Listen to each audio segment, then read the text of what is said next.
there's the moon. If you can see it. Wait.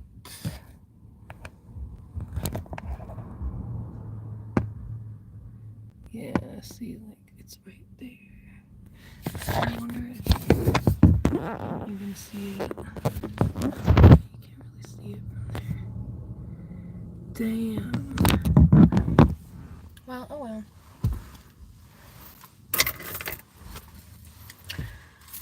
That's okay. That is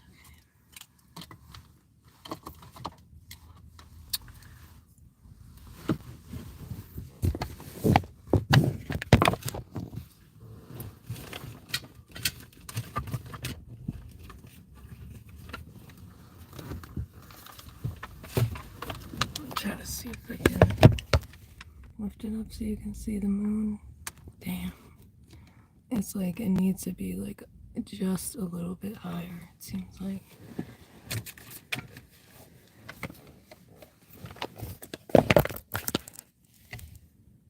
Okay. Oh shit. Yeah, but this phone.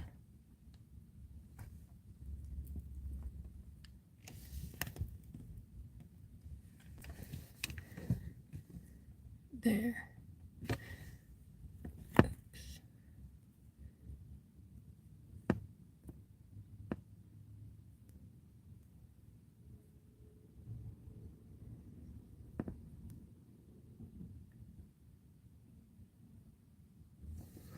I feel like this phone is gonna slide off of this shit. I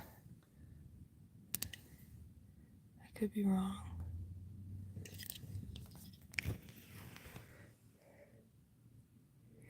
Yeah. Oh my gosh, Barbara. I think okay, it's just so funny your interest in like the night and the moon and like even that comment. That's definitely me. Totally me vibes. So I get you with that. I'm the same way. Like just I don't know. Yeah. Same way. So I get your interest there.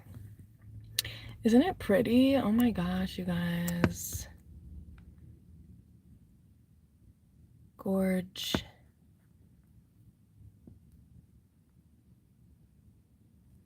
I'm trying to make it stay, but I don't know. Oh, is it like keep sliding forward? Hey everyone. Woo.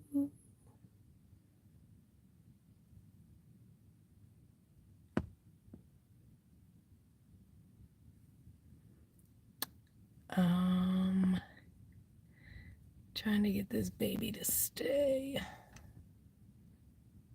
Is it moving? Yeah, it looks like it's friggin'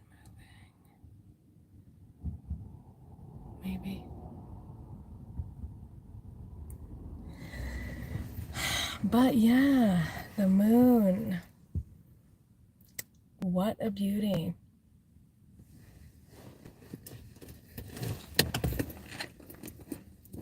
What a freaking beauty in this bitch. Is that better for you?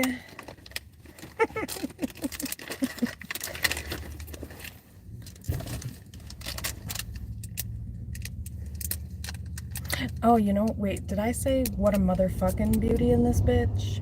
Because that sounds better. I think that one sounds the best.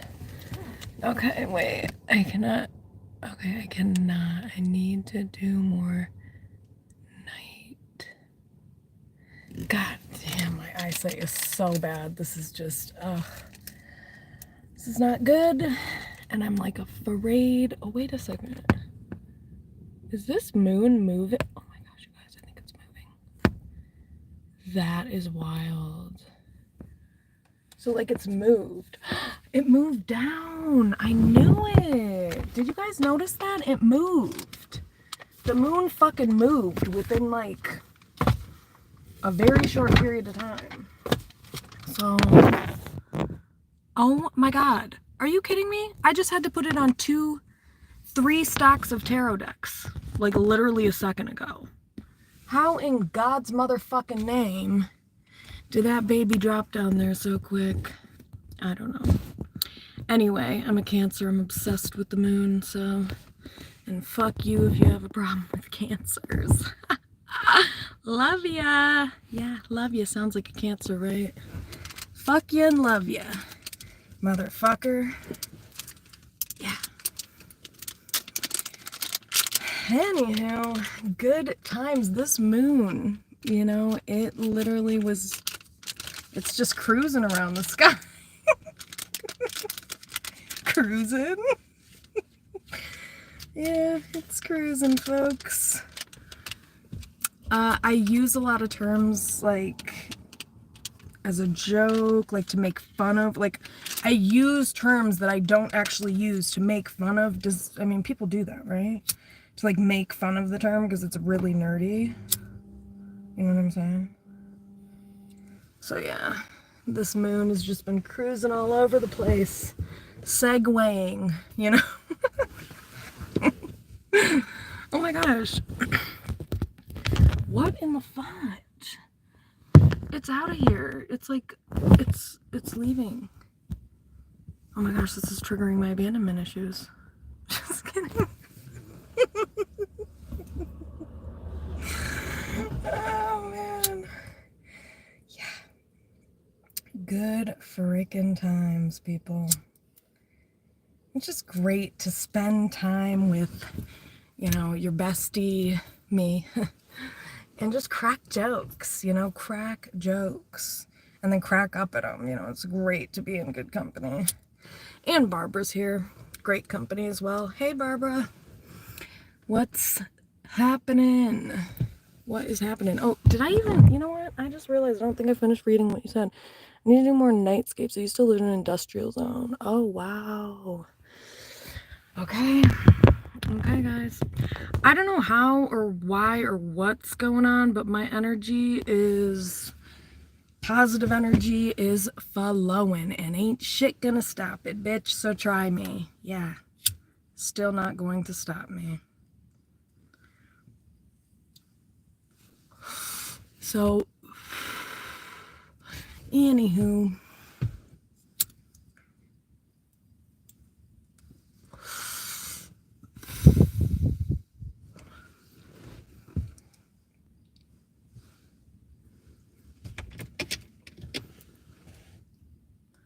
That moon is just done for. It's out of here, and I'm mourning its loss. Totally mourning the loss.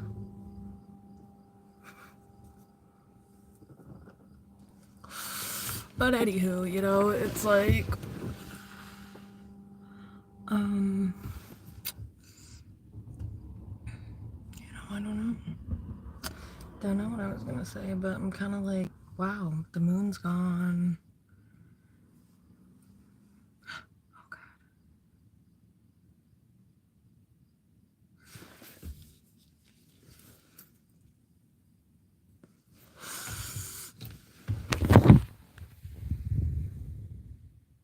Right, good point. At least we saw it.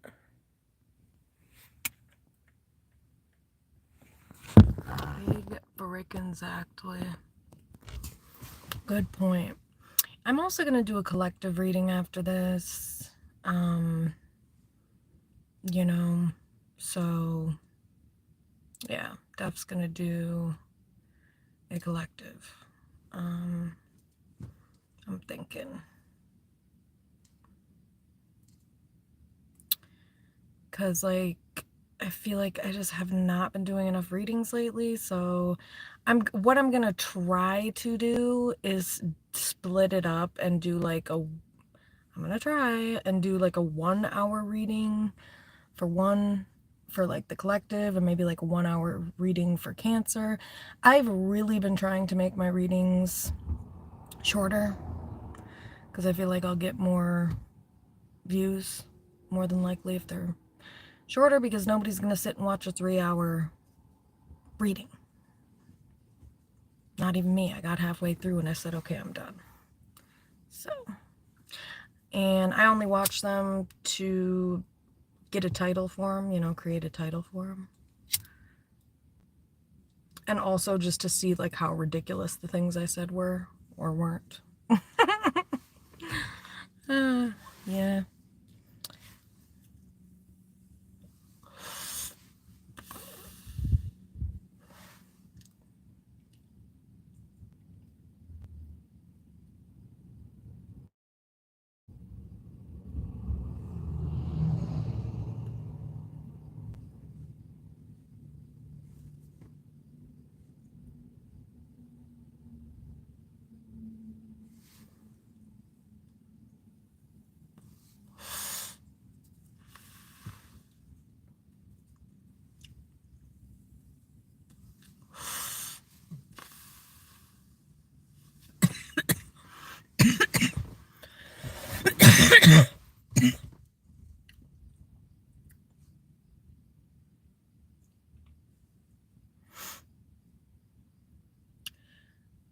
So, I'm trying to think. Today was interesting. The main theme, I would say, overall theme was abusive relationships, definitely, which makes sense because that's I work with a lot of people who are in abusive situations, relationships, family of origin dynamics, and so that was, you know, there was some other clients mixed in there, but yeah, there was some other clients mixed in there, but four out of the 6 clients I saw today,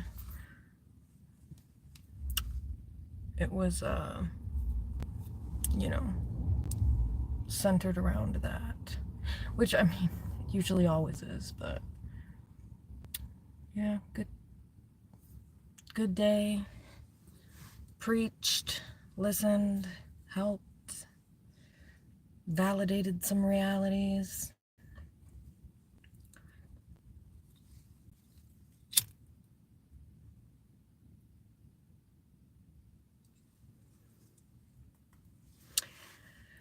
There's I don't know, a lot more dysfunction out there than you might think.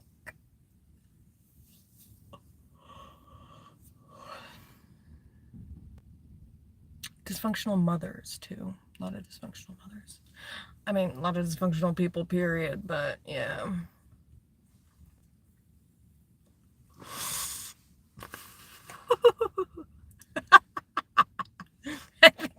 I think I already told you guys about that. How like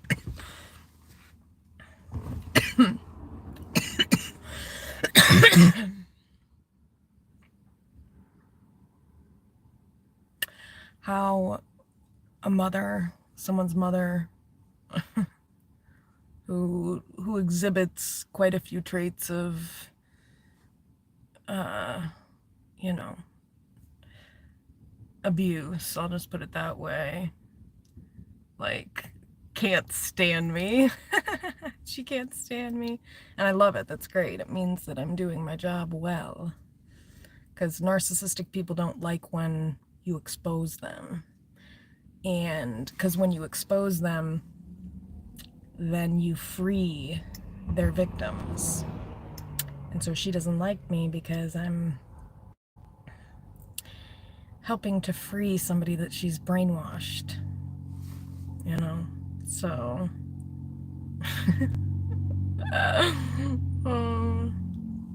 She didn't want to do joint therapy with me because, well,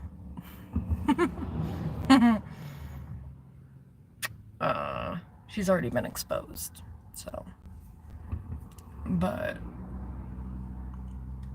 you know, a lot of times therapists these days are pretty aware of those dynamics, though. Like, even if it's not a specialty or expertise, it's become so, like, well known. There's so much information out there about it that it's kind of like people, I don't know. I guess sometimes you do have to be trained to see some of these things, or to know how to, you know.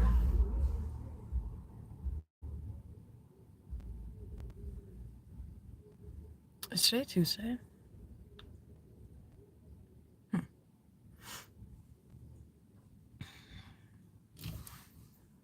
But yeah, it's like, I don't know. I don't know if I should like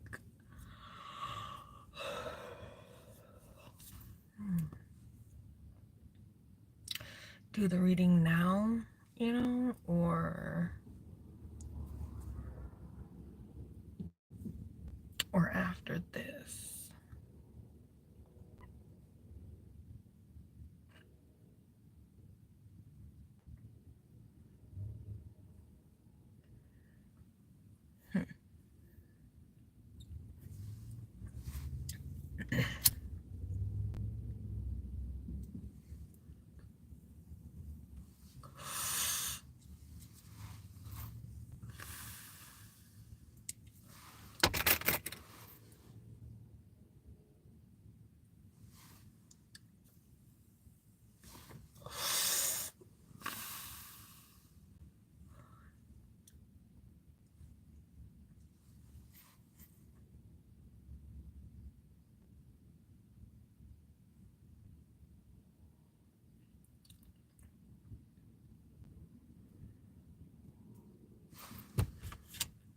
Oh God, that's so I don't know, creepy to me. I'm cracking the window so you can hear the crickets or whatever those are, the frogs, the crickets. I don't know.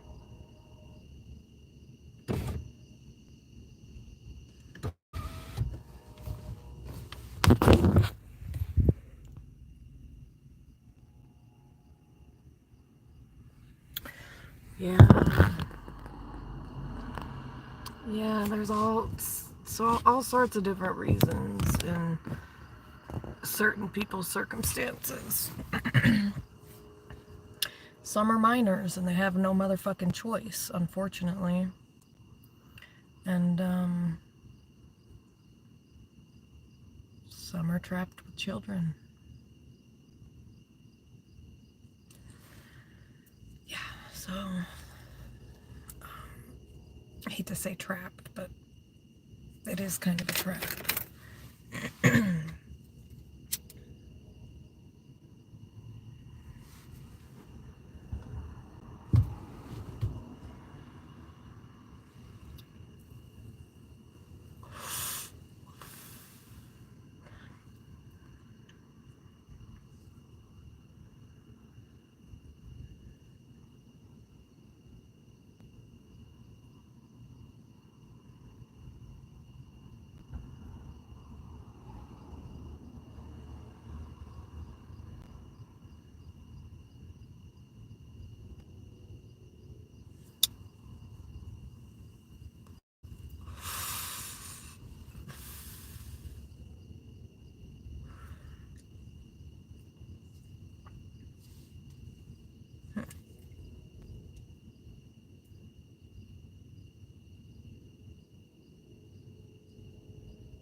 Yeah.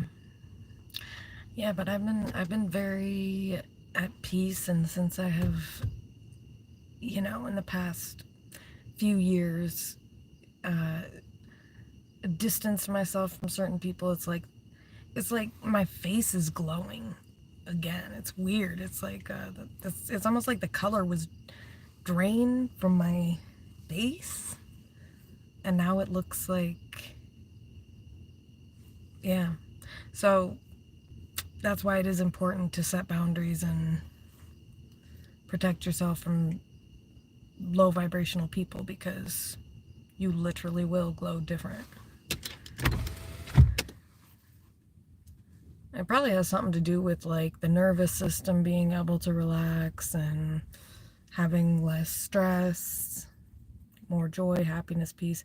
These people around here are fucking weird, some of them. Like, what is going on? Oh my goodness. Oh no. Oh no. No, please don't tell me it's the, I hope it's not that dog abuser.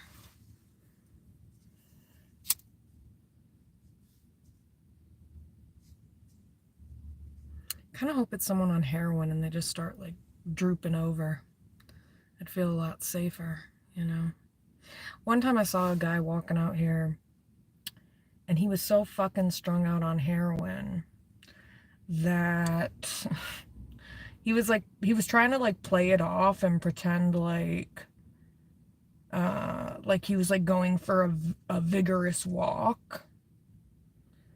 But actually he was not going for a vigorous walk. He was fucking high out of his fucking mind. He was high out of his motherfucking mind.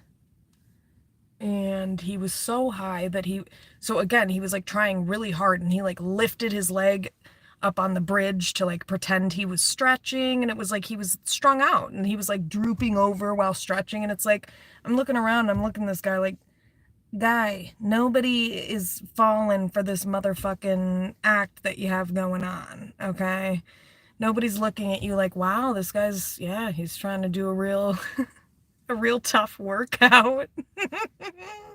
And he's just so tired he can't keep going, you know? It's like it's almost like the guy seriously thought he was covering it up. And it's like I'm looking at this guy like, and it was like broad daylight. It was broad fucking daylight too. And it's like, okay, we can see you. Like,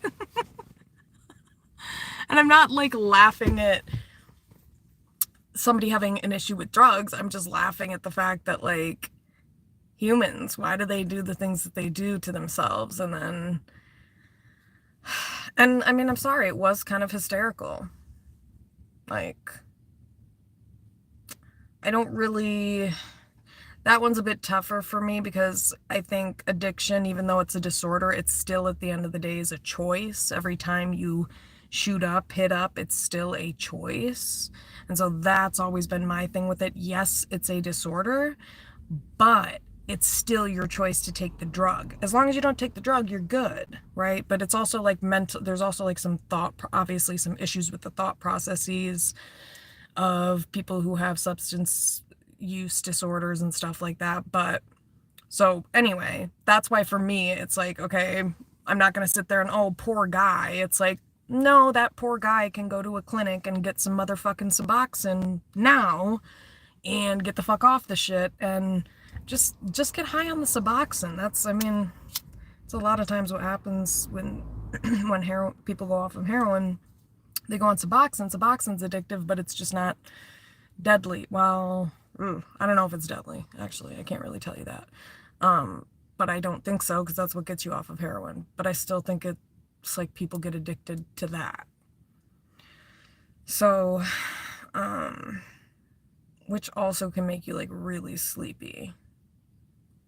But at least you're like not drooping over onto the floor and stuff and like standing in broad daylight and just like falling over to the side. It's just so not inconspicuous, you know? It's like there's no way to hide it. It's like, anywho, that guy tried, and I give him props because he really put on a good show. But his workout ended at the end of the bridge, and there he sat, just absolutely strung out, and I think he was like, again, hunched over. I mean, I know it was a tough walk from one end of the bridge to the next. I get it. The guy was tired.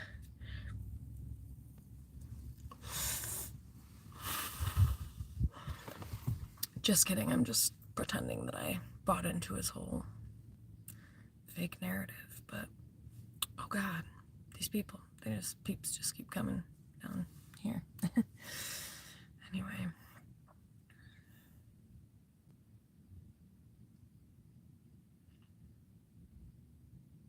It's like, Yeah, I wish there was like I wish there was somewhere I felt safe running at night outside, because I would totally do it. But wouldn't do it around anywhere near here.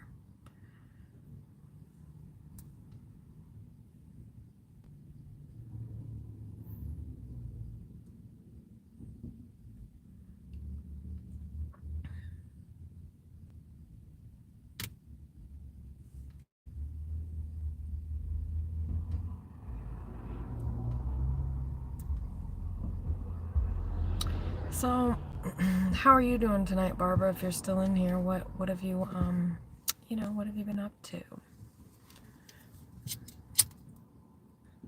What's new?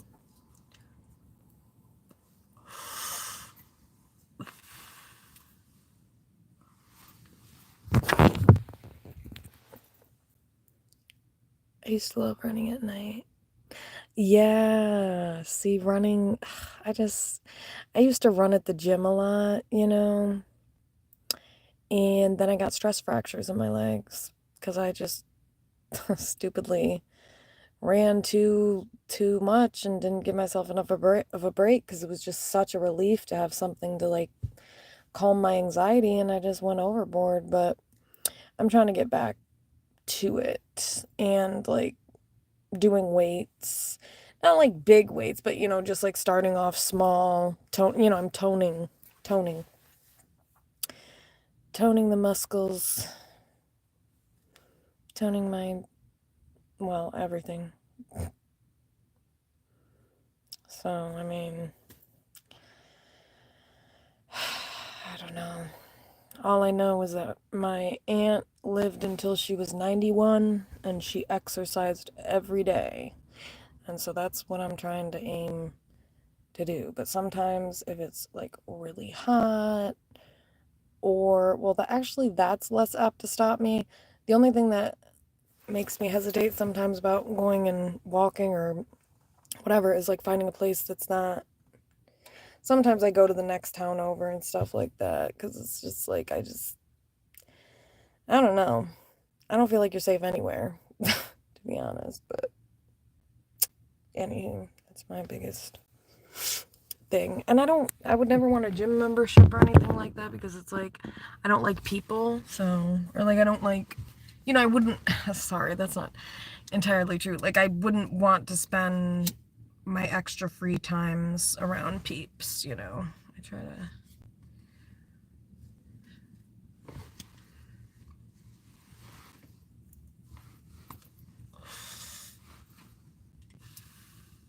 But running is great. Do you still run? Do you still like to go for runs? Or I'm slowly healing back. My Clipper going to send drop in. Oh, huh. Wait, was that today? That happened today? And also, I hope your back feels better. Sorry to hear about your back injury. Sending you healing vibes. Definitely. Imagining your lower back just healing and feeling completely like you're brand new. That's what I'm trying to say. You know what I mean? Like you're just totally back to normal.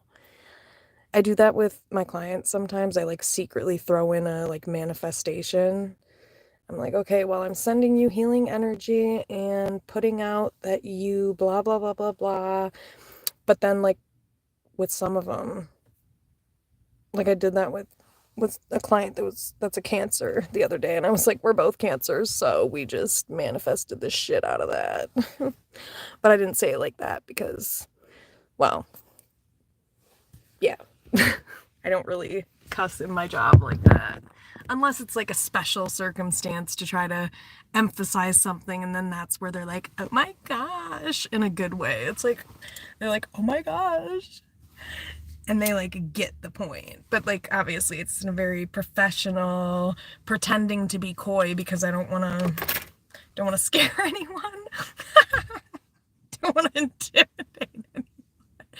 And I feel like I can come off that way, and I'm just laughing because I feel bad. But anyway, yeah. So I just kind of tame it. Depending on the client, too. Depending on the person, you know, depending on how long I've known them, how much rapport you build with them. So, yeah. Totally.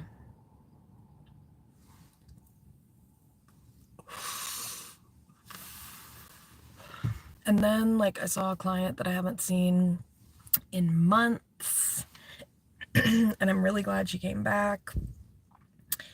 I love every client, like, for what they bring to the table uniquely, being them. So, yeah, and she has grown in certain way, you know, changed in certain ways, and it's just like, you know, you see people's progress, you see their growth. It's just wild to watch. Oh.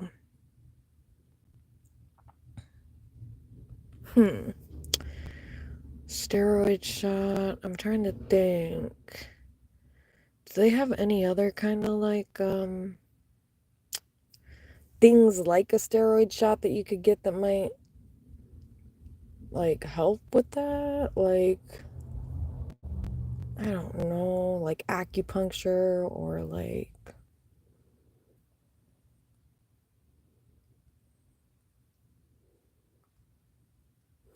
yeah, that's funny you mentioned that. Yeah, it is actually hard. Like I feel it's, yeah, I almost like feel a sadness because I'm like some of the clients like I might never see them again, you know?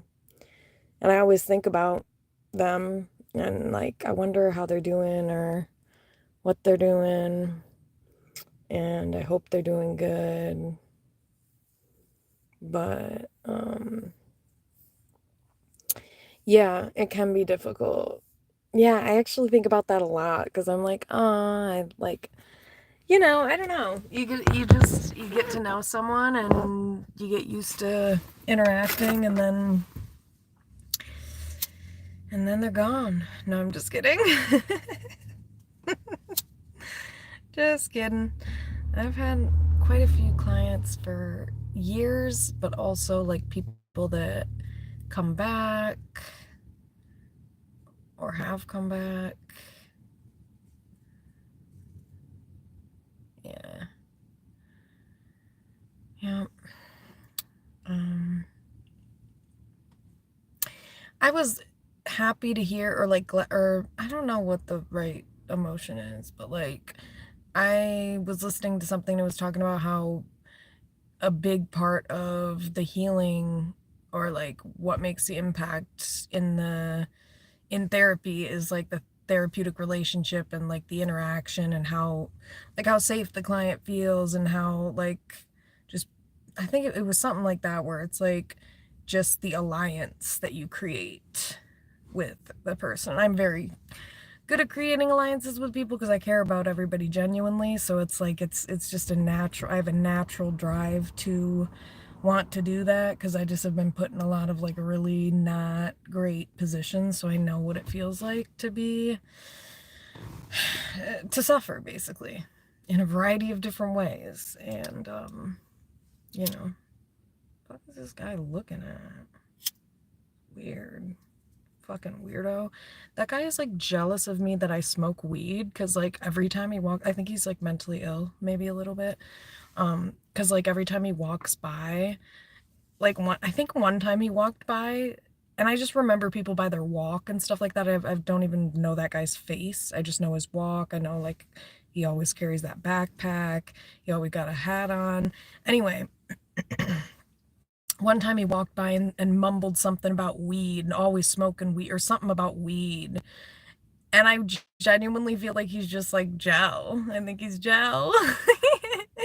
And then this time he like looked over and like shook his head. And I'm like, dude, this guy looks like he's maybe in his 20s or something like that. So that's why I say I think there's something like off about him, or maybe like there's a mental illness or some type of something there, because it just doesn't seem like normal behave. Like, yeah, seems a little bit abnormal. The reactions, it's just kind of odd. It's like, yeah, like everybody smokes weed. Why are you mad? And I think he's mad because he wishes he was, anyway. Yes, I'm sad when students move. Oh, yeah. Yeah, so you have the same experience with that, but time is a river. Oh, I love that. Time is a river. Wow. That's poetic. I love that. And new people come. Yeah. Yeah, I've been in therapy with the same woman 12 plus years. Wow. Okay, so she must be good then. I mean, she definitely has got to be good. And I'm glad you found somebody that you can trust and feel safe with. It's not easy to find a good therapist. Yeah, for sure, for sure. I feel very honored and very grateful to be able to help, you know. I mean, it's an honor to me that people trust me with very vulnerable things in their lives. And so I definitely respect it and treat it with the utmost care because I know what it's like to, again, I've just been in a lot of environments where people are very reckless with, you know, mental health and, like where they just like lack emotional intelligence and it causes trauma. So I've studied and observed this not just academically but personally as well. And then I'm highly sensitive and have like weird abilities, so then I'm extra sensitive, and that kind of, I don't know. I don't know why I said that part, I guess. But anyway, that guy, I don't know what's up with that guy, the SMH guy. I'm gonna call him the SMH guy because SMH stands for shaking my head. And he's always shaking his head at me like he disapproves. It's like I kind of want to like say something out the window, like, excuse me, like, are you, like, do I know you? Because you seem to like really have a lot of opinions about my life. Just kidding. I would never say anything because, again, I can tell there's something off, and he's the type that might get. He seemed like he might be like, I don't know. I just don't. Yeah. I wouldn't. My intuition would say no. Because I can just read people, and it's like, yeah.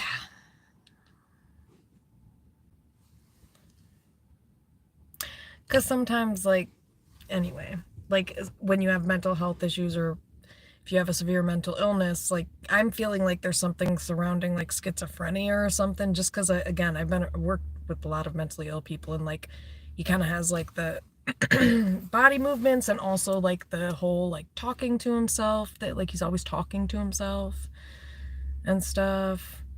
Which, like, that doesn't always mean you have schizophrenia. I talk to myself in public too, but I'm just saying, like, it has, I don't know, just this certain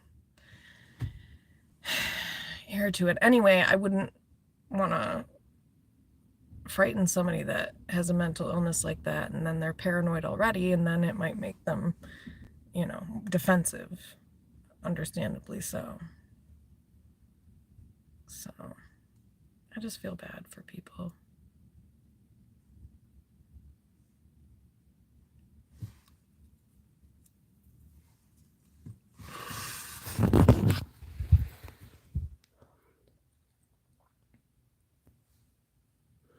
Yeah. Yeah, I've learned how to read people over time, and then it's like when you work with people with mental illness, I worked with the homeless population, so I saw like a lot of different, yeah, mental health issues going on there. And so now it just, yeah, creates discernment And, you know. Now, I wouldn't be concerned about that guy doing something violent. I just think that if I were to throw him off guard, he seems paranoid and he seems like he would be like quick to react type of vibes. Like just like, you know, maybe talk shit type vibes. I'm not talking like violent. That guy, that's not what I'm picking up from that guy. I just think he seems a little paranoid. That's all. Yeah, no, if somebody's like that, I mean, and I have gotten vibes from people like that walking down this bridge, I go silent. Yeah, if something actually makes me nervous. Sometimes. It just depends on the sitch. Depends on the sitch.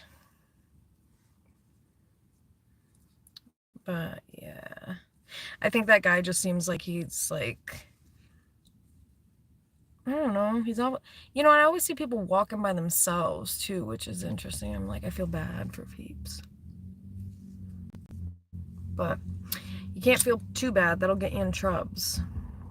So don't feel that bad. You know?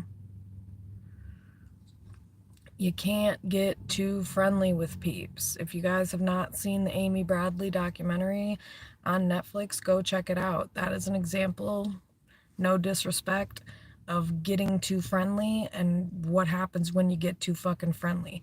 She got too friendly with that motherfucking guy, and he fucking lured her into a third world country. So, you know, when you're young, you don't use your brain. It was 1998. Nobody used their brain.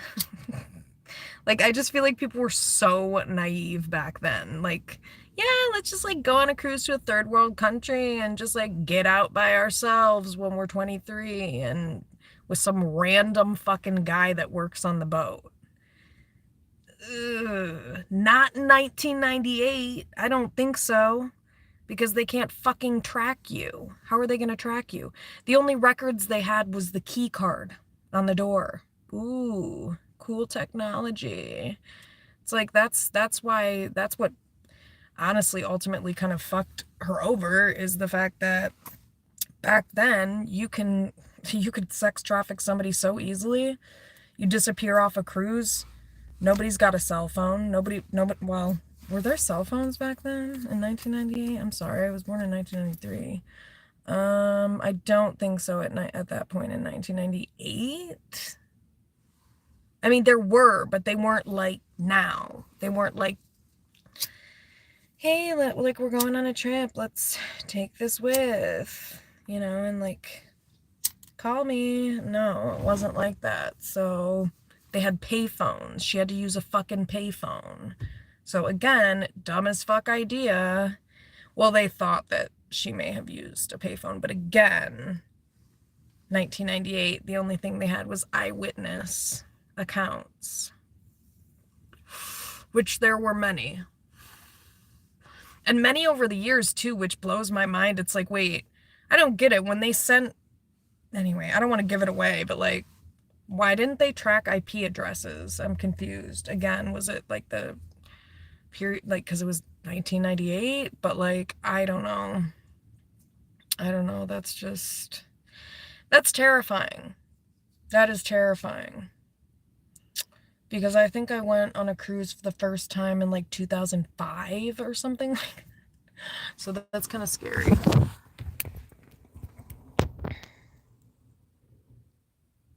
Yeah, so it's like, and I don't think she didn't have that.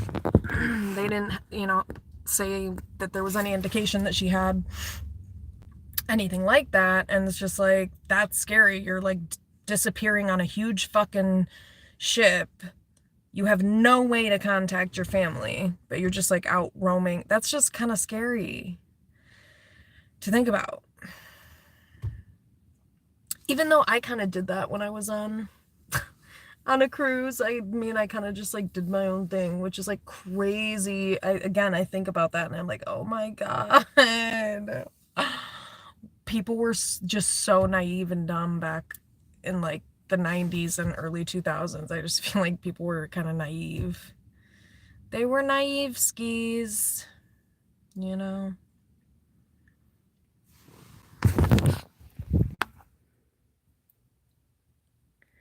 Oh my gosh, blackberries. Those were the best. I had a blackberry and I was, feeling pretty cool about it.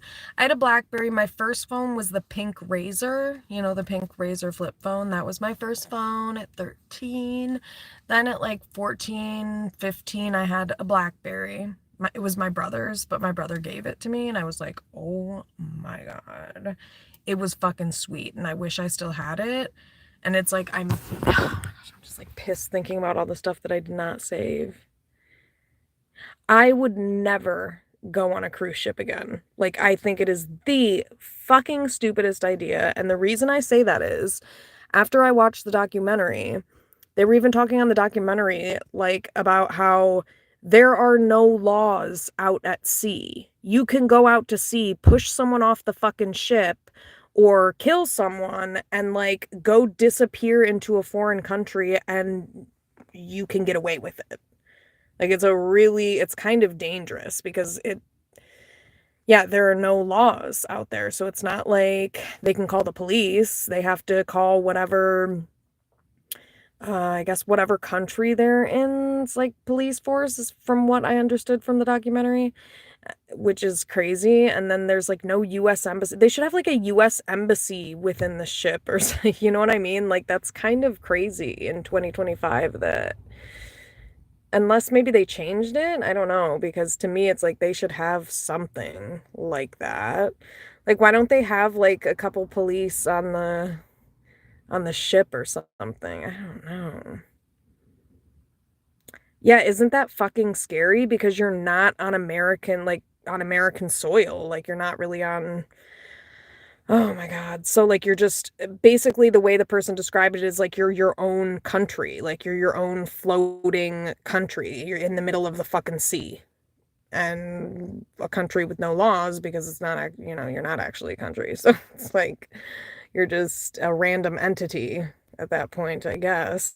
It's just terrifying to think about. Not saying like if you threw, because like there was a story where I think this guy like this is so sad and sick, threw their baby off of a cruise ship. And it was like, of course they got in trouble for that. When they got back, they got like charged or investigated or something like that. But if it's like in this circumstance, I guess, where it's like a missing person, I mean, even in that case, I'm pretty sure it's like I don't know how they handle that. Like if somebody does something, what if somebody like kills someone on a cruise ship in the middle of the ocean in like a very blatant way, like oh God, I hate to say that, but what if somebody did that, like went on a cruise ship and then just like did a mass, I don't fucking know. Fuck. I don't even want to think about it. Yeah, I would never in my life go on a cruise. The only reason I went on cruises was because my family would go on cruises, and so I was a kid, so I would obviously be going with. But now, as an adult, you could never catch me. You could never get me on a cruise ship. No. I want to do that either. I'm not afraid of the water or the ocean. It's not that scares me or anything. It's just what I'm talking about right now. Like, it really isn't that safe. It's like a city in the middle of the ocean with a bunch of random strangers who, I mean, you have no clue of their mental health status. So you're like trapped in the middle of the ocean with potentially like a psychopath, a narcissist, you know what I mean? Like, you just don't really know. You just never know. I'm gonna hold this in my phone because, oh my gosh. Yeah, you could just be out there like screwed. I'm turning the,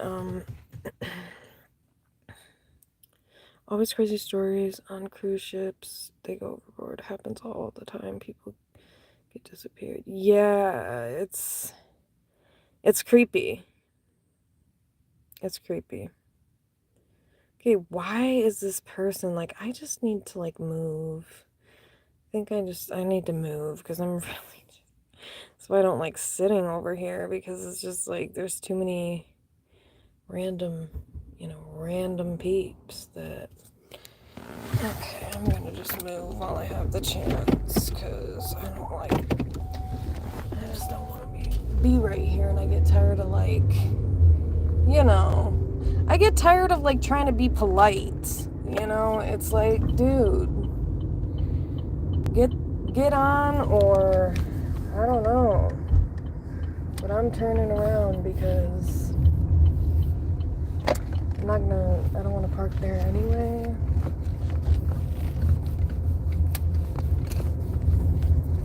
But yeah, I'm definitely gonna do a reading.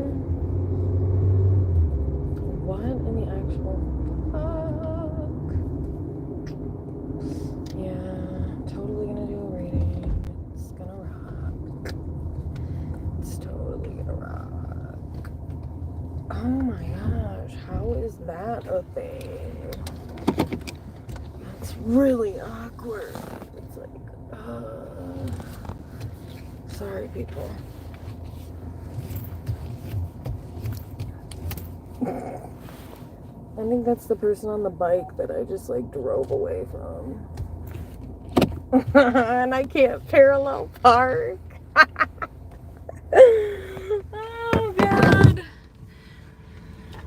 One of the great mysteries of life, parallel parking. Okay, folks. So much for that.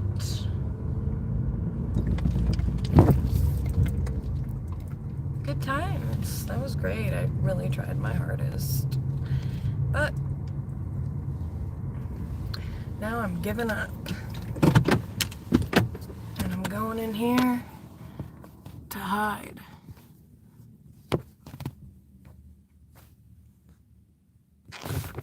I just like...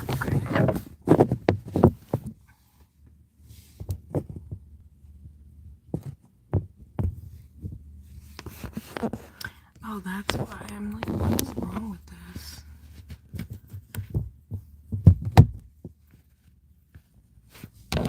Let's see. Did that do anything? Oh, okay. Well, I did not mean to like zoom in that far. Really trying to zoom out.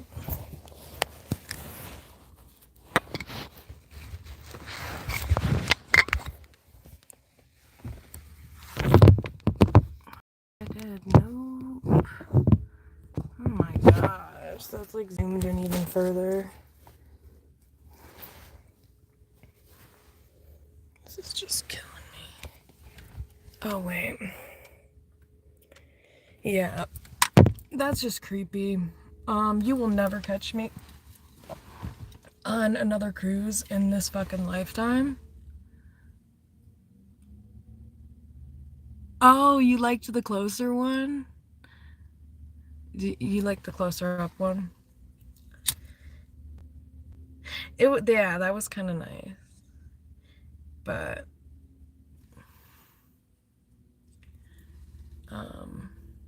yeah, I just don't want to mess with the camera again. I'm like, but yeah, I am gonna do a collective reading, but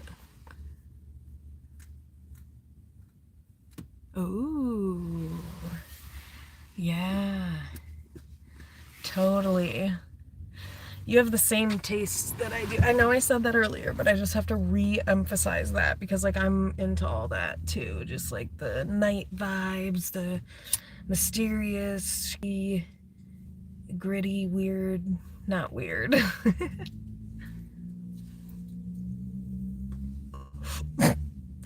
The mystery of it all. Oh my God. I cannot get hot box in here. I'm dying. Okay. I hope nobody notices, but I gotta get this out of here. I just have got to get some of the smoke out of here. I'm dying.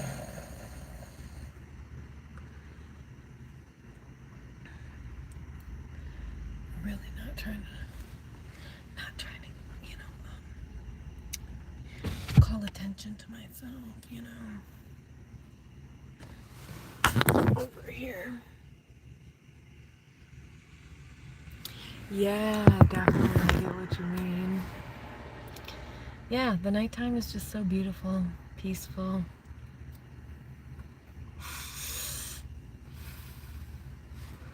Quiet, relaxing. I don't know. I don't know. I can't decide if I'm gonna do a reading out here or inside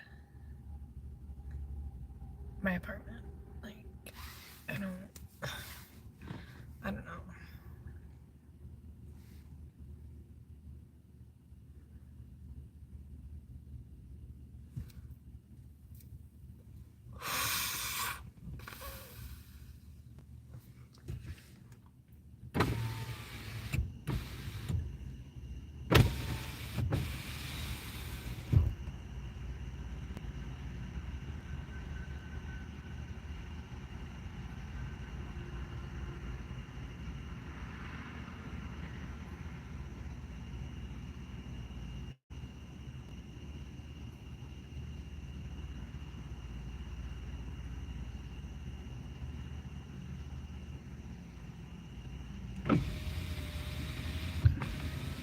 Oh my gosh, that feels a lot better than I just like aired it out. But yeah, I just literally, I don't know. I cannot decide what to do.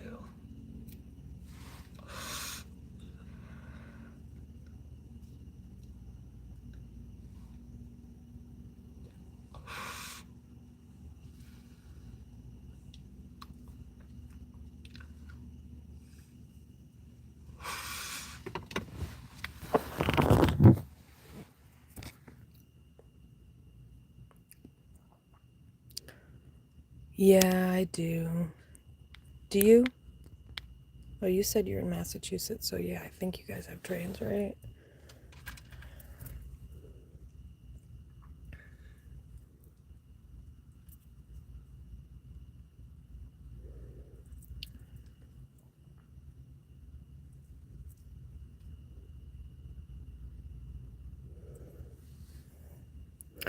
Cloud nails. I got cloud nails.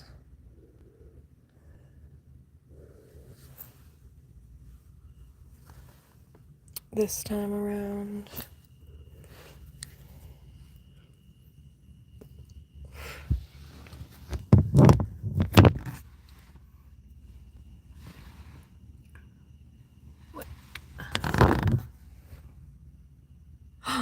No way!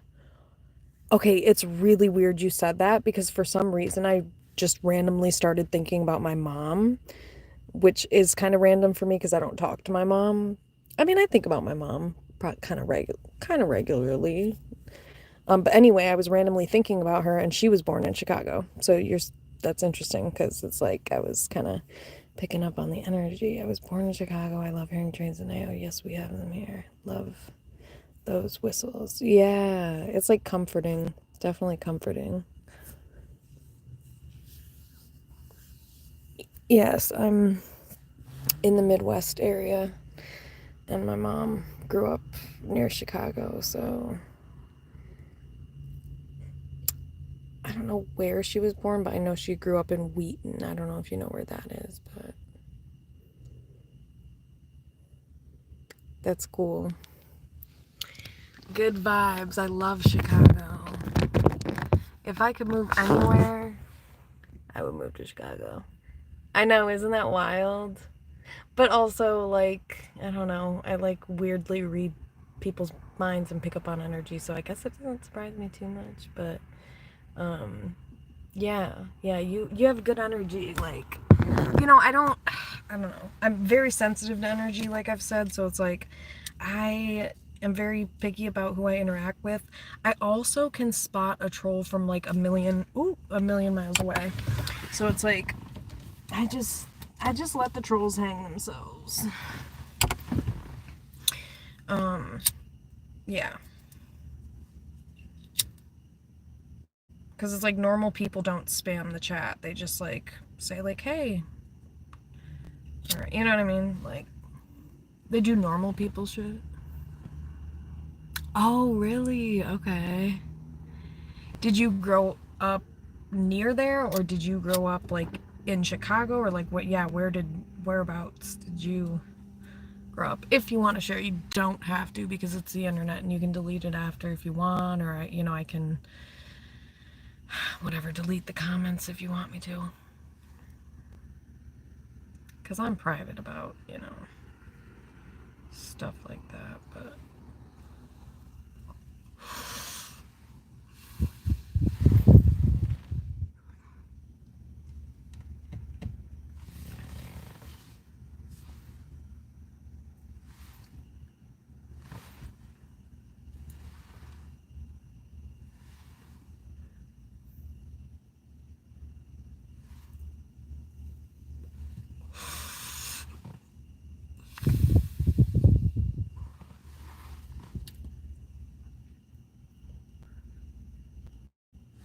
yeah, the Midwest is the best, people. That's why they say that, because it's true. So, deal with it.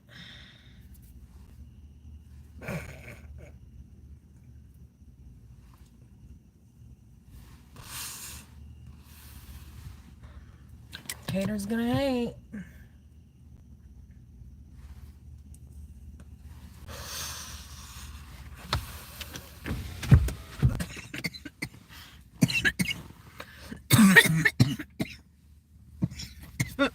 Oh, God. Excuse me, folks.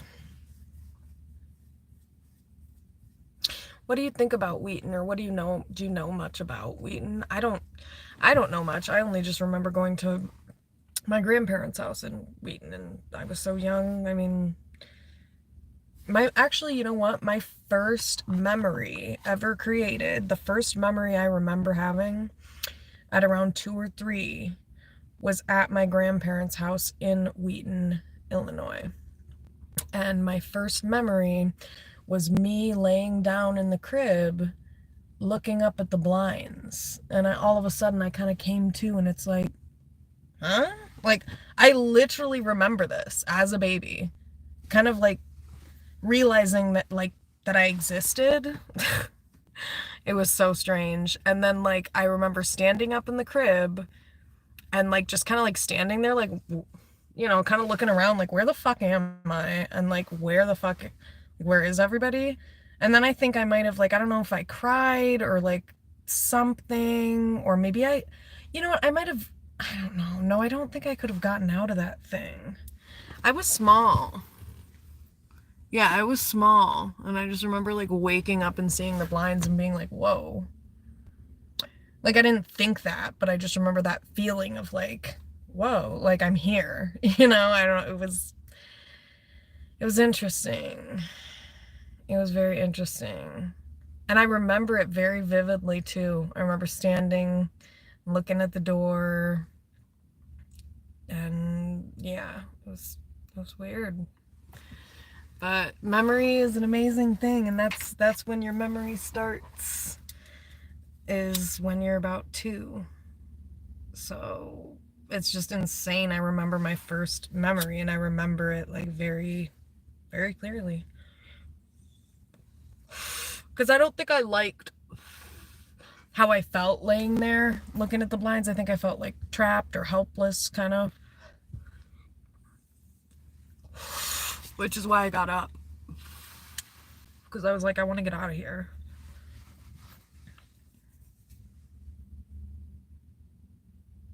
Yeah, it was weird. But cool to remember. Do you remember any of your first memories, Barbara? Or I know, I feel like it's kind of, like, weird that I remember that. It seemed like, I don't know. I don't think that's, like, common. I don't know. I could be wrong. How would I know? I'm just like, I really know.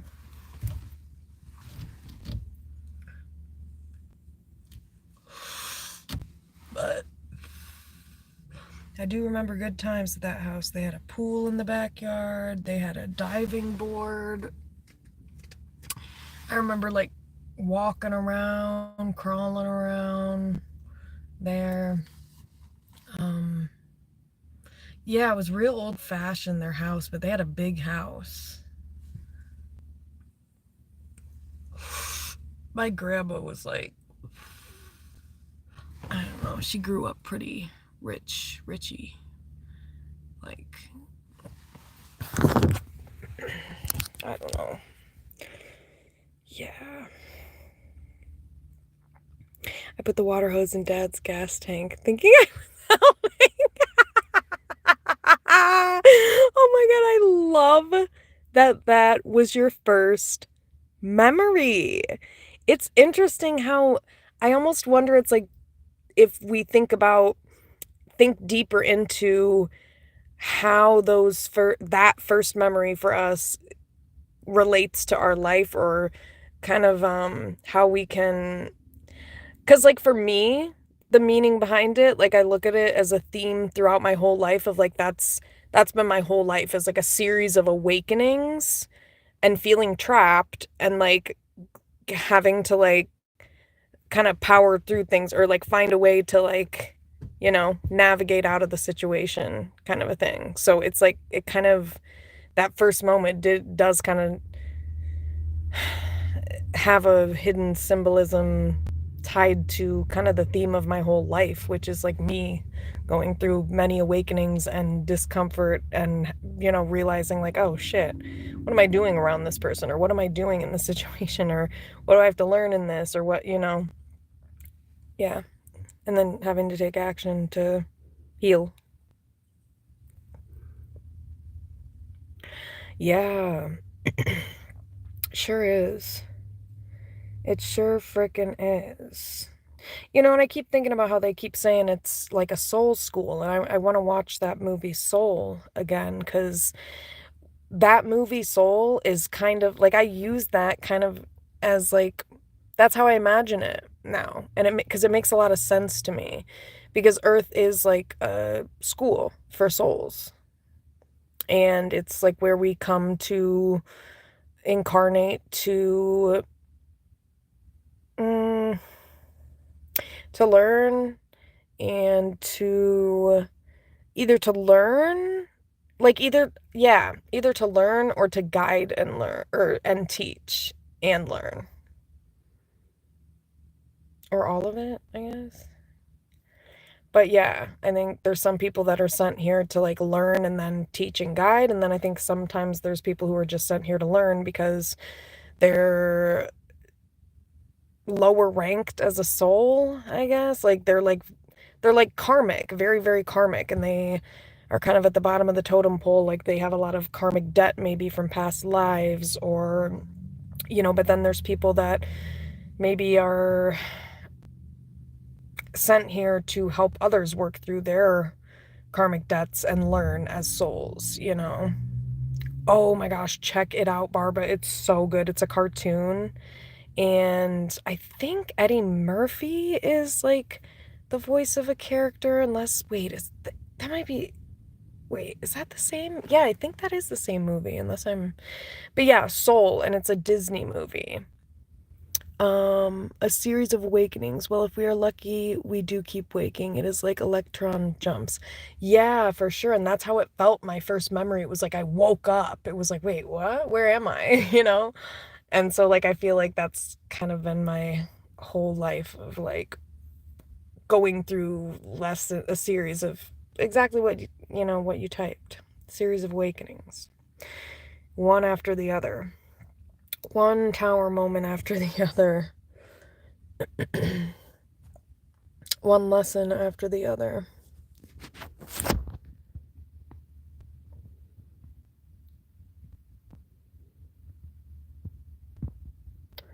Yeah, see, that makes sense. Interesting. I didn't even know that, but that makes so much sense to me. Yeah, it's like, it's making me think that I almost feel like maybe I'll just like, I almost want to just go watch that movie Soul. So good. It's such a good movie. too. Um, I love that. So you've been on this, it seems like you've been on kind of a spiritual journey. Like you have a lot of wisdom, you know, there's a lot of you know a lot about different like I don't know, like incarnation and like Buddhism and all this kind of stuff. So, um, what do you think? Wait, did you already share and say what you feel like your first memory represents for you? I put the water hose in Dad's gas tank. Thinking I was helping. Love it.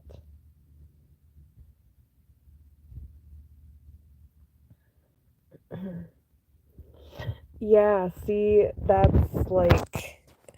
that's a good way to think. Or like I don't know how to put it into words, but like I like that way of thinking because it's like you're not complacent, you're an awakened soul, you know, that wants to keep learning and growing um and I think that's the healthiest kind of person is the type of person that recognizes that there's always more to learn from and more that you can grow from and the healing never stops. The journey doesn't really end.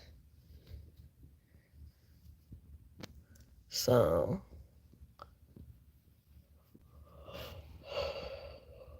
I definitely get that. I feel like I don't know enough. I remember, oh my gosh, when I was like 18, 19, 20, 21, all those ages, that was something that just like tortured me is like just knowing that I didn't know things that I knew I couldn't possibly know because I was too young and like naive and inexperienced. But like just the torture of like I wish I knew these things and I don't, and then I just had to like go through life experiences in order to gain that wisdom. And it's great that I have it now, but I just remember at the time just being so annoyed that it's like, man, I know there's more I'm supposed to know, but I don't know how to know it, you know, if that makes sense. But I was guided and I know it now. I've been on a quest. Okay, what's the Bhagavad Gita? Bhagavad Gita. I mean, I've heard of it, but like, isn't it like is that a book or something? Or maybe I'm like not correct about that. Where's the water? I'm in desperate need of water, people.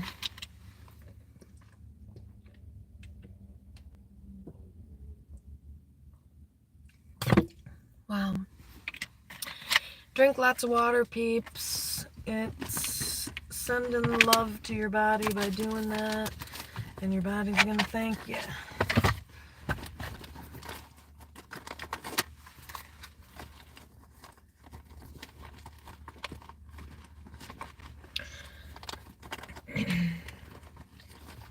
Yeah.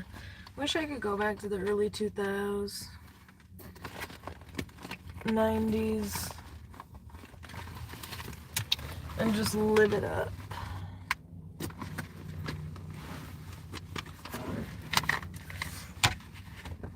But like, I literally feel like Amy Bradley, that could have been me. I'm not gonna lie. Like, at that age, are you fucking kidding me? That would have been me. That would have been me. Like, what? So that's the thing that's so scary and ridiculous about it is like, it's just dangerous. And then in the late 90s, when you've got an underdeveloped brain, some people say there's some theories that she was looking for drugs or something like that. And I'm thinking, like, what drugs? Like, you mean like weed? Like, what are they talking about? But like, I could see that. Like, who wouldn't? I mean, yeah, that seems like a brilliant idea.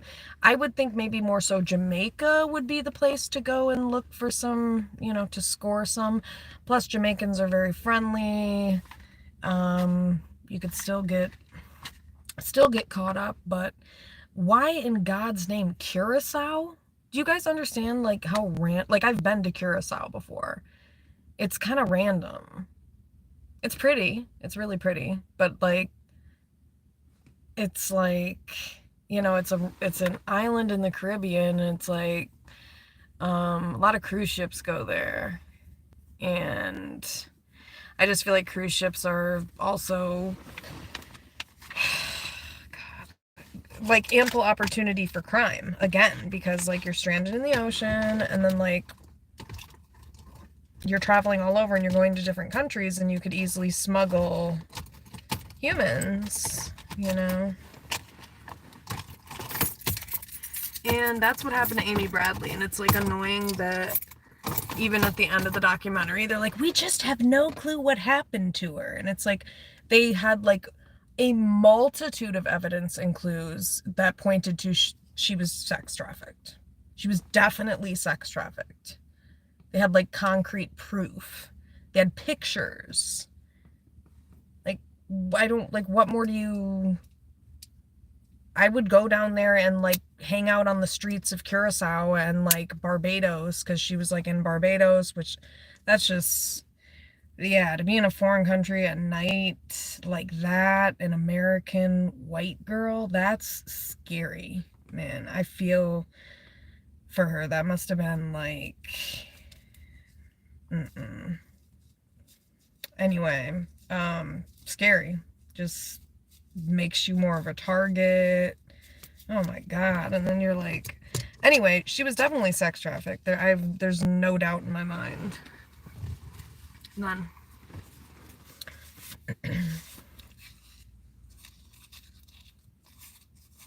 Absolutely zero.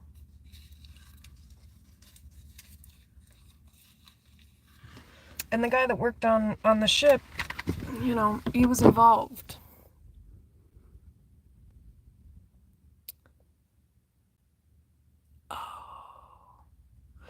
Yeah, it's seriously... Oops, I didn't mean to do that. Oh, peeking through the trees. Just kidding. Peeping Tom here.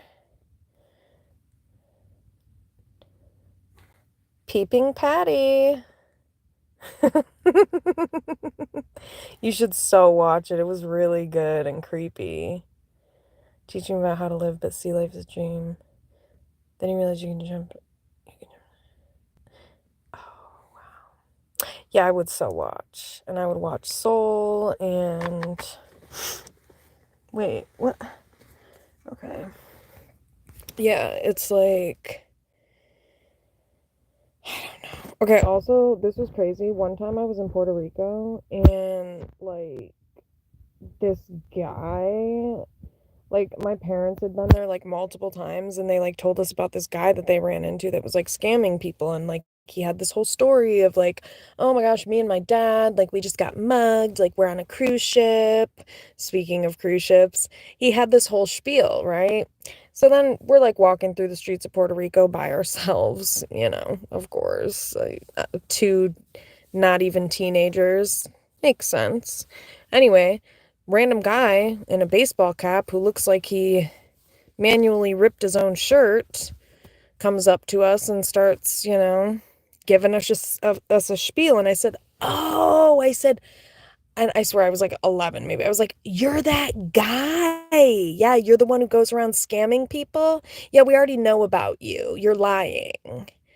And he just like froze and was like, well, no, like, we're in trouble, and like, you know, and we just like ran off. I think we just like ran off or something like that. It's like, dude, what? You've been caught.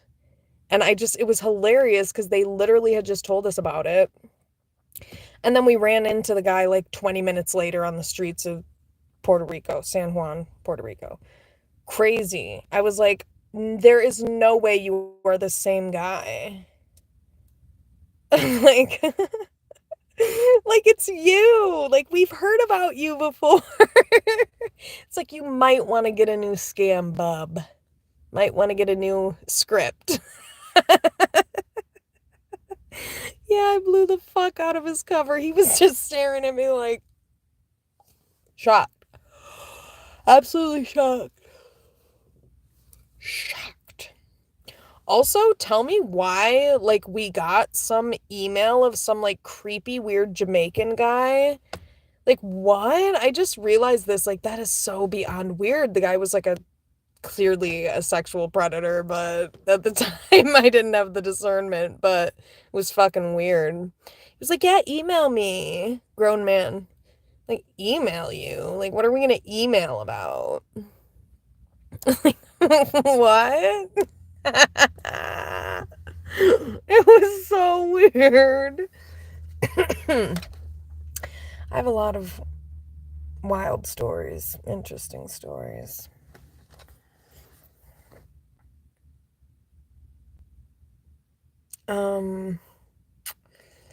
Trying to think. Let me think of other weird, crazy, funny, unexpected things that happen. Oh God. One time, when I was in Panama, I was driving with this guy that I had met. Okay, I was a teenager. YOLO. So I was in the country of Panama.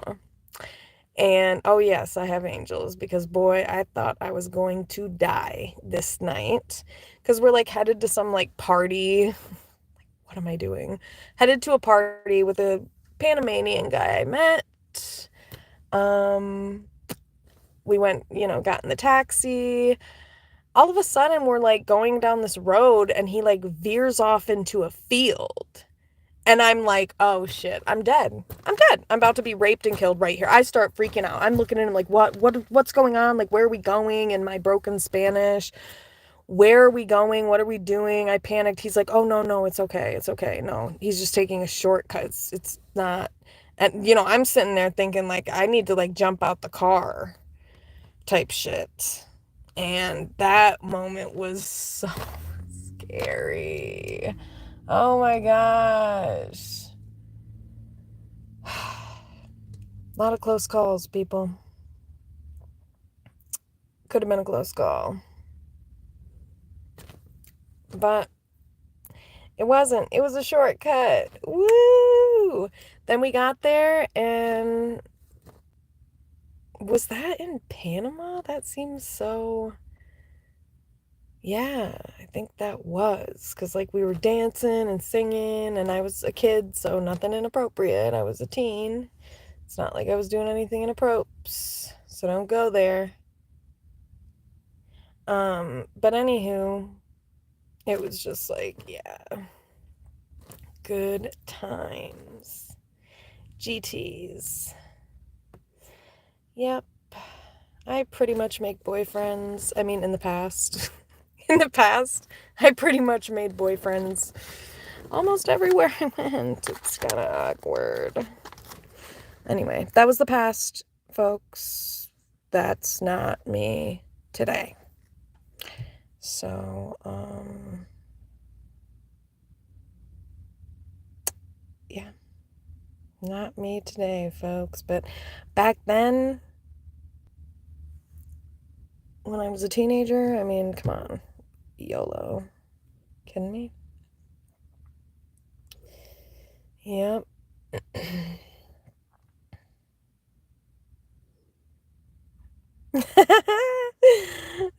Yeah. That guy was just an idiot and turned out that he was like... Anyway, I'm not going to go back into that story. Anywho, had full-blown drama in a whole different country, in a whole different language. Like, who at, like, 17? Like, what? Who does that? But anyway, interesting times. Now, the creepiest men, Cuba. Creepiest men were in Cuba. Sorry, I'm just gonna put it hands down. Vulgar, disgusting, said the most disgusting shit I've literally ever heard, like, in my life from a stranger. Just disgusting. So disgusting. Traumatizing. It was actually traumatizing. I'm not gonna lie. It was depressing. It actually really impacted my self-esteem. Yeah, it like really impacted my self-esteem. It kind of like traumatized me. Because I remember like really struggling after that and like feeling like I just wanted to wear a trash bag around me all day. You know, that's what happens when creepy, disgusting men harass, sexually harass, and otherwise harass good women. But most men don't care about that because they're selfish, misogynistic pieces of shit. Okay? Not all, but a lot. Okay? Not all. But anywho, yeah, it was like really gross and creepy. But otherwise, everything else was really cool there. Really like very pretty, very beautiful place. The music was nice. The nightlife was pretty chill. Everything was cheap as fuck when I went there because this was before we like were able to go there legally again. So like everything was cheap as hell. It was like you could get a whole freaking dinner entree for $3 flat, no tax. And when I say dinner, I mean like I can't remember the type of meat, but like this, I don't know if it was pork, I can't remember what type of meat it was, but some type of meat, rice and beans, like you got like a whole fucking entree. This was no fast food shit. This was like a whole fucking entree for $3 flat. So as you can imagine, we felt rich as fuck in Cuba. Not really. I'm just kidding, but it was so fun. And the best memory I had was we went to the ocean and we were swimming and we were like, I was like drinking and swimming, and it was just like, and then then I met these guys, and you know, anywho, don't want to go into any more of my rants. Oh god, good freaking times, people. Then it started like pouring, raining. Oh my gosh. And then there were like some people who drank so much on that trip that they were like throwing up all over the place. And I was like, that's crazy. That wasn't me. I was not one of those people, folks. I mean, I drank, don't get me wrong, but not like that. But no, I was gonna make a joke, but I didn't want to because it's like, ugh, just so not true. But yeah, Cuba's cool, but you know, it was pretty sweet to see it before we were able to go there. Again, I was able to go there because it was a study abroad trip, but yeah.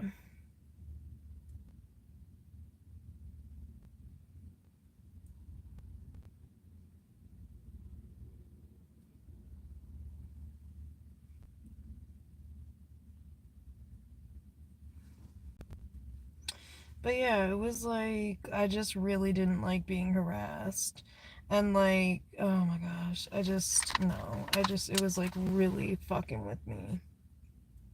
Couldn't even live. It was like, we had to like make one of our professors like tell people to like leave us alone. It was getting that disgusting. I'm telling you, it was absolutely disgusting. Think of the most vulgar thing with the most vulgar terms that you could possibly use to describe. And that's like what was being thrown at us. Not just me, us. It was all of us. And then this one chick met this guy there, which it was like, you know, that was good. But I think she like went back to visit him. You know, she went back to visit him. Then my one friend, guy friend, so like we made friends with the woman that was like our tour person, and like me and my friend Kaylee became like pretty cool with her, but she was like kind of like dating our friend at the time, like, you know, our friend and our group or whatever. And I'll never forget when he called me on the phone one morning and said, I think I'm in love with Laura. And I was like, sorry.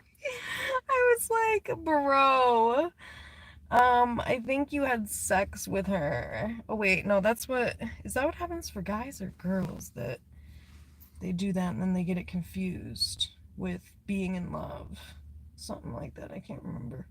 But, he was like, yeah, and then he told us, yeah, that oh my God, I can't even believe, I can't believe him. He's bold. He is bold. Proud of him. Proud of all these folks that put themselves out there to find love in Cuba.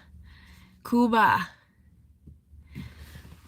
Yeah, there were relationships that broke up after Cuba because of that. Like people who had like boyfriends or girlfriends back home, their relationships shortly ended after they got back, because there was like these two people that was in our group who they had, like, the one girl had a boyfriend back home and he had a girlfriend, but they definitely liked each other. And, you know, we were in our early 20s and they were like flirting the whole time. And then like the one guy got back and like shortly broke up with the GF, you know. So there was that. Yeah, you know, Cuba was it. There were parts of it that, I mean, it was pretty cool. It was pretty cool. And then like the only way to contact home was like this random super slow computer at this like hotel across from the convent we stayed in, and it was like really slow internet connection, but it was like all I could do was like email. So that was crazy too, because it was like, yeah, it was pretty cool though. We stayed at like multiple different places, and we smoked Cuban cigars, man, and those are good. I mean, wow, you feel kind of high. They like get you dizzy and stuff. Yep. Anywho, a lot of peeps found love in Cuba.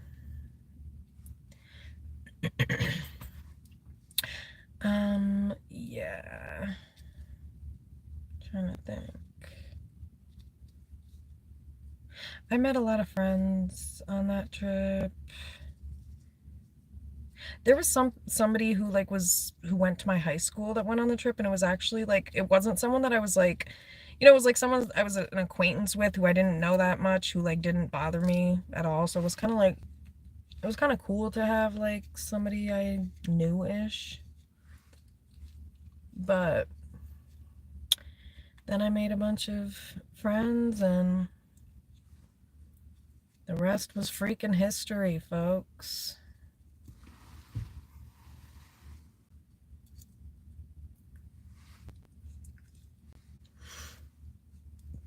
Now, I choose not to have friends because it's too much motherfucking work.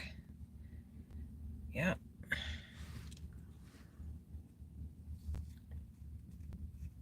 Yeah. I'm kind of like a nun or a monk, you know? Probably more like a monk, you know? Or wait, which is the one that just like isolates to themselves away from everybody for their whole life? That's me.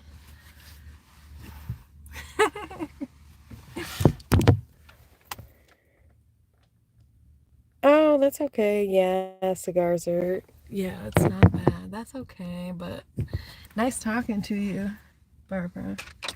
And, you know, I'll see you later. Have a great rest of your night, and I don't even know what time it is. I gotta see what time it is.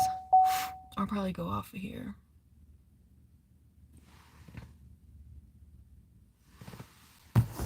It's 12, 1, 2. tea. Yeah. Yeah. I mean, I don't mind having like acquaintances, like I like interacting with people. I just don't like it's a lot of responsibility. It just minimal responsibility creates minimal stress. That's kind of the way I look at it. Okay. Enjoy your night and rest well, and sending you good healing, wait, I don't know, just good vibes. Sending you good vibes for a peaceful sleep. Barbara, how about that? There, that's a good one.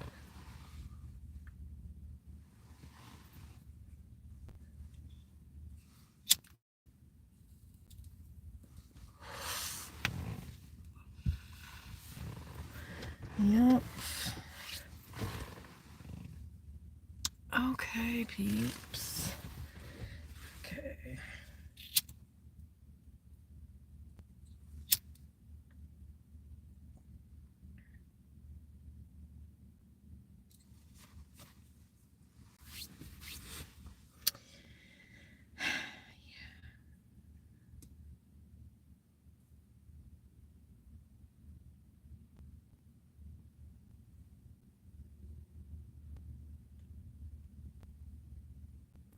Yeah, you know what? I think I did notice that. Like, I thought I would be more hungry with the medication change that I went through, but I'm actually like less hungry. Doesn't make sense.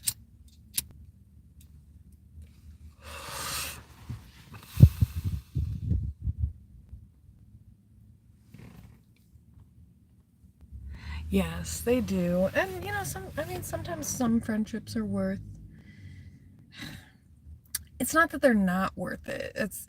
It's more so for me just not something that I guess care to prioritize, or like, I don't want to say value, but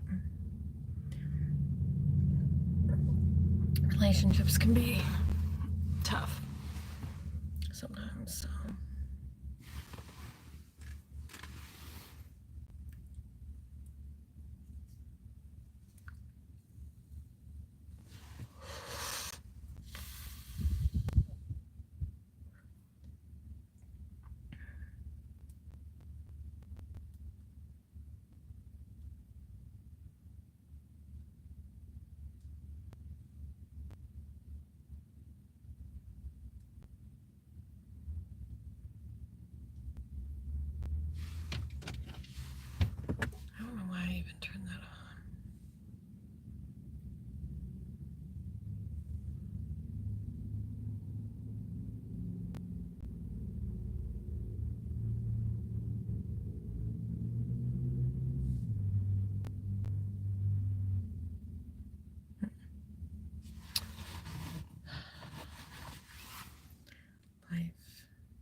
Yeah, so I'll do a collective reading.